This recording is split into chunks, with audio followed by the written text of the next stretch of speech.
Hey guys, welcome back to the Army channel. In this video, we're going to be going over the SCAR 15P that we recently got. So if you're watching this video, I am assuming that you have seen our main channel video that features this gun that was done by Lucas. If you haven't seen that video, I highly encourage you to go over and watch that video first because you're going to get to see this gun shot a lot more in that video comparatively to this one.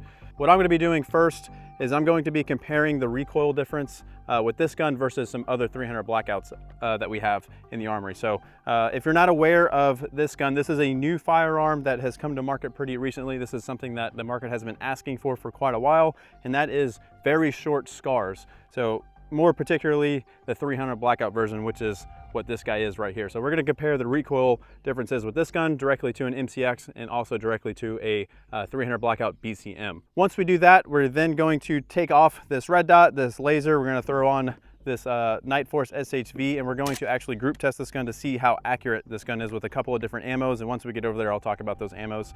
But first, like I said, we're going to do some shooting just to compare the recoil differences between this gun and other 300 Blackouts like I mentioned. So let's go ahead and set up the drill and get to it.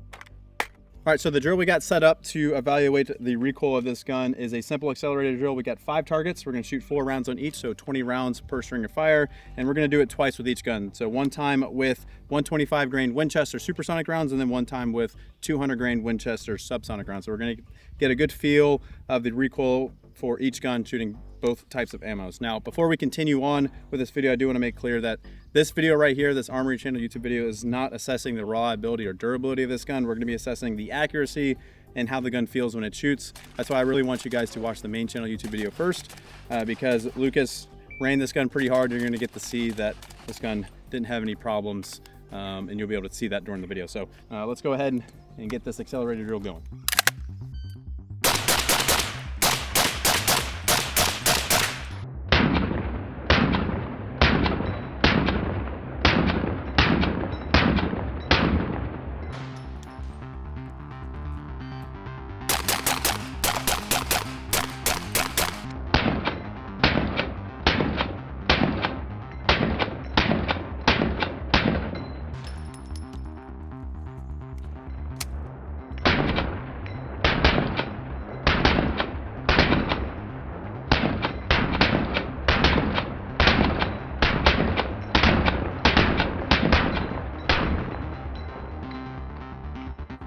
All right, so let's check out the hits on these targets. So this is the closest target. These targets range from about 7 to 20 yards or so. This is the first one, 7 yards. Got all alphas. We have the second target, all alphas. Again, this gun has a pretty decent recoil impulse for being 300 Blackout. We'll say the supers are pretty spicy, which is pretty normal for 300 Blackout guns. Back here at the 20-25 yard-ish target starts to break down a little bit. The subs, this is the subgroup, or at least 1, 2, 3, 4 subs, and then that's the supers. The subs are a little bit easier to control, obviously, softer shooting. And then we have here 20 yards, I guess. We got a couple Charlies, the rest alphas.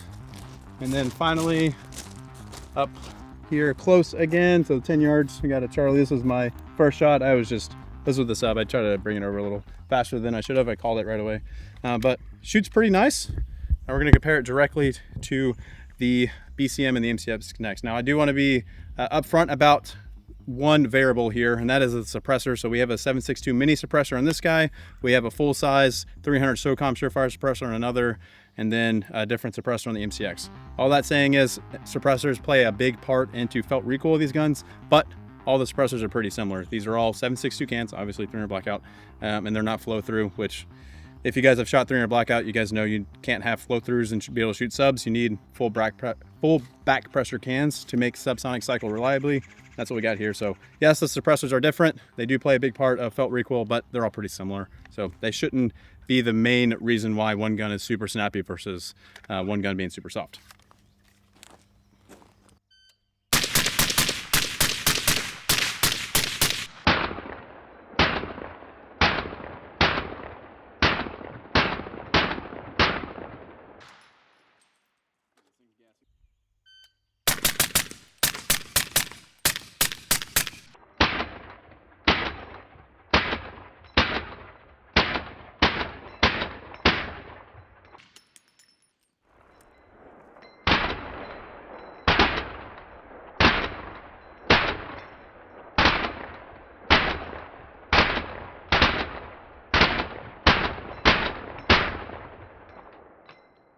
All right, so one thing I want to talk about real quick is the adjustable gas blocks on the MCX and the SCAR. Obviously the BCM is not going to have one because the direct impingement doesn't have an adjustable gas block, but we're running them both on the plus setting because that's what's required for subs to cycle reliably. If I turned it on the minus side for supers, obviously recoil would feel a little bit better, but up close here, got all alphas, subs, and supers. Second target, we also got all alphas. We got, looks like all alphas. It's right on the line, but basically all alphas. And then we have Charlie right here, rest alphas. And then up close here, I think I have one Charlie. Yep, one Charlie right here. So the hits are a little bit better. I would say the SCAR felt a little bit better with the supers. The subs, for some reason, this gun felt a lot softer. But one of the biggest improvements for this gun, one being the trigger, which this being a Geisley 2-stage trigger gives this gun an unfair advantage, but also the stock. I hate those curved stocks like what's on that SCAR. And even though this one is slightly curved, it is much flatter, and I was able to pull this gun seemingly a little bit more consistent into my shoulder. So far, I'm gonna give it to the MCX. Another thing we need to talk about is something we wanna try to evaluate here on this type of drill is gas to the face, with how much gas needs to come back for 300 Blackout guns to cycle reliably with supers and subs. It's quite a bit. So our experience with as little gas to the face as possible is obviously something we wanna talk about with these guns. And this guy has a ton. The SCAR had absolutely zero. So that's one win for the SCAR so far comparatively to the MCX. Now let's shoot the BCM.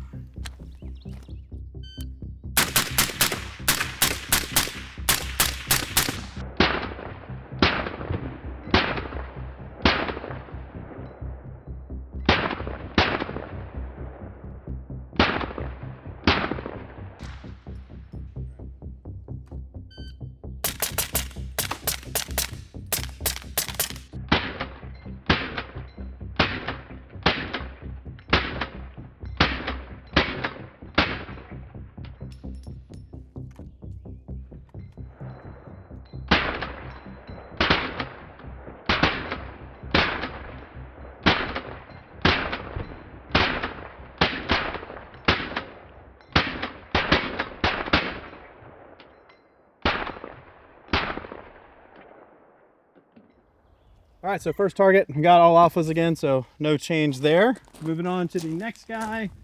We got, looks like one or two Charlies. That's an alpha. We got one Charlie off to the side here. And then on the back, don't judge me. All right, looks like we got a Delta. Yeah, we got a Delta, Charlie, Alpha, Charlie. So we got two Charlies and a Delta. Not good. Up here, a little bit closer, two Charlies. Still not great. That's a double. 2, 4, yeah. So two Charlies. And then the 10-yard-ish guy got two Charlies. So subs, this guy definitely the most pleasant shooter, I think, with the subs. It felt like it was on the bleeding edge of reliability.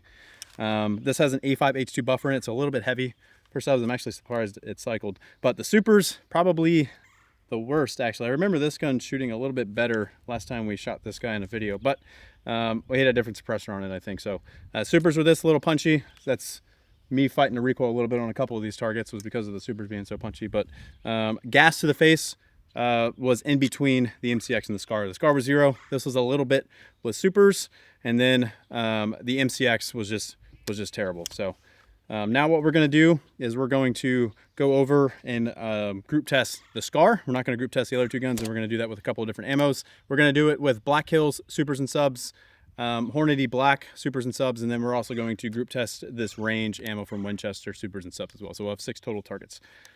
Let's get to it. All right, so now we're going to group test it. So like I mentioned, we're going to throw the Nightforce on here just to make the grouping a little bit easier for us comparatively to a red dot, obviously. So we're going to do this at 100 yards. So we're going to do it with 6 different ammo. So like I mentioned, 300 Blackout rifles generally just aren't the most accurate guns out there.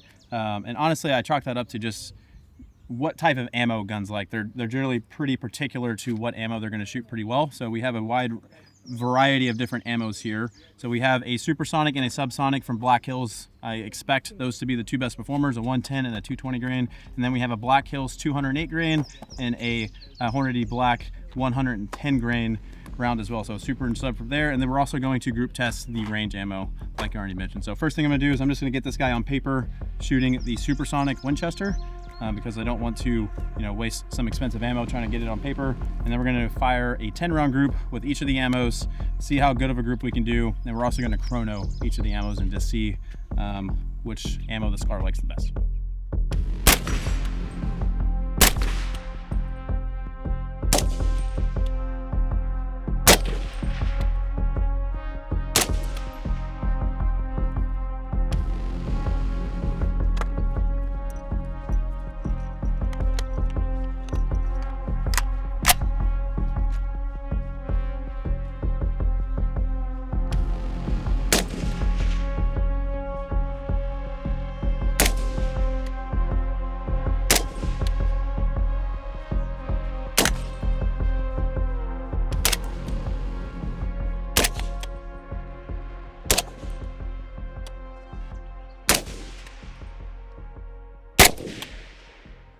All right, so let's take a look at the groups we just shot. So I got everything fired, obviously, here on the targets.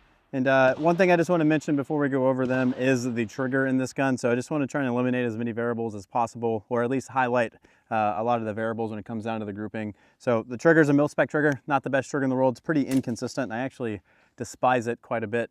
And I was having a pretty hard time getting a good position. There's a lot of mirage, and this stock, I just don't like it. Don't get a good connection with my face to the stock, and building position with a bag on this thing was just a little difficult for me. So a couple of things that are against my personal preference when trying to group a gun well, but it is what it is. The optic was great. Other than that, everything else was kind of eh. All right, so starting off with the Black Hills ammunition group. So down here we have the supersonic. So this is 110 grain dual performance round. So I had to do two groups because the chrono decided to delete the information from the first group, but the information was the same from both the groups. So this is a 10-round group here, this is a 10-round group. So this is the first group we shot, and this is the last group we shot. And I actually did that, I was going to do that either way because I wanted to see if the accuracy degraded after shooting all of these rounds, and it looks to be about the same. So regardless of the order of the rounds being fired, the performance was not hindered due to the heat of the gun, basically. So we kind of validated that were to be true here. So measuring from farthest 2 rounds apart, we are right at 4 3/4 of a group. And then we have right at 4 inches. So about 4 away, give or take, with the Black Hills 115 grain dual performance. So for max velocity for these, it was right at 2000 FPS with a standard deviation of 8, which is very impressive. So going up to the subsonic, so this is the 220 grain OTMs. So generally this is the type of ammo that we're gonna see the best accuracy from. We had a standard deviation of 8 again with this, with a average FPS of 960. The farthest 2 rounds apart, we got 3 1/4. These are farther apart, so 3 7/8, and those are 4 inches. So another 4 MOA group. So not the most impressive performance with the Black Hills ammunition. All right, moving over to the next 2 targets. These are our Hornady Black targets. Down here we have the 110 grain VMAX ammunition, so our supersonic ammo from Hornady Black. And this is by far our best performing group. We have right under 3 MOA for all of these groups, so 3.5, 3.5, and about, I'm sorry, 2.5, 2.5, and about 2 7/8, so right under 3 inches, so about 3 MOA or so. This guy had a 7.8 standard deviation, very good. 950 FPS for those, 2100 FPS with a 12.3 standard deviation for the supersonic rounds. And then moving up to the subsonic rounds, 208 grain AMAX ammunition. Not the best group, obviously. We're looking at 6.5 inches, so about 6.5 MOA, that's pretty bad. 950 FPS and 7.8 standard deviation for those rounds. And now our final ammo, by far the worst. We have Winchester White Box 125 grain down here. This was a FPS of 1900 with a 17 standard deviation. And then the group that's right at 6.5 inches. So right at 6.5 MOA for the Winchester White Box supersonic ammo. And then the subs, this one doesn't count because I shot this one round, noticed that the group was way off for what I was holding at, and then readjusted. But if you notice, all of these look like doubles, which just shows that these rounds are really tumbling or something when they come down here, but not great. So standard the FPS for this was 1,000, so really close to not being subsonic. Standard deviation of 31, so really, really bad. This is not good ammo. We're looking at right at 7 inches for the widest spread there, so 7 MOA. So all I have to say is 300 Blackout rifles are pretty particular to certain ammunitions, like we said. Generally, we see the best accuracy out of Black Hills, but with the SCAR, looks like Hornady Black is the ammunition for it. There's probably an ammo out there that's going to be better for this gun, but these are just the 3 ammunitions that we tried today. So if you guys want my personal opinion on this gun after the brief amount of rounds I shot through it, I really like SCARs. They're one of my favorite guns, but in this application, I'm a little disappointed, to be honest. It's just not very ergonomic. I was hoping for better performance with these ammos. I thought that was going to give it an edge over an MCX or a direct impingement build, but I still think direct impingement custom builds are going to be the way to go for 300 Blackout. If you guys watched the Mini Mark 12 video that we did, we were getting sub 2 MOA groups with that gun pretty consistently with good ammo. So I think that's going to be the direction I still lean towards. And if I want something that can fold and get really small, I'm going to go MCX. I have a TAC Ops at home and I really like that gun for that application, but this guy doesn't fold up all that well. I know this isn't the stock originally for it. It just, yeah, just not my favorite, unfortunately. But if you have any questions regarding, again, just additional opinions, or any questions about this rifle setup, or really any questions about anything at all, just go ahead and shoot us an email at team@trex-armsman.com. They can get forwarded over to me and I'll be happy to help. So appreciate your guys' time. And until next time, this is Brandon from TREX.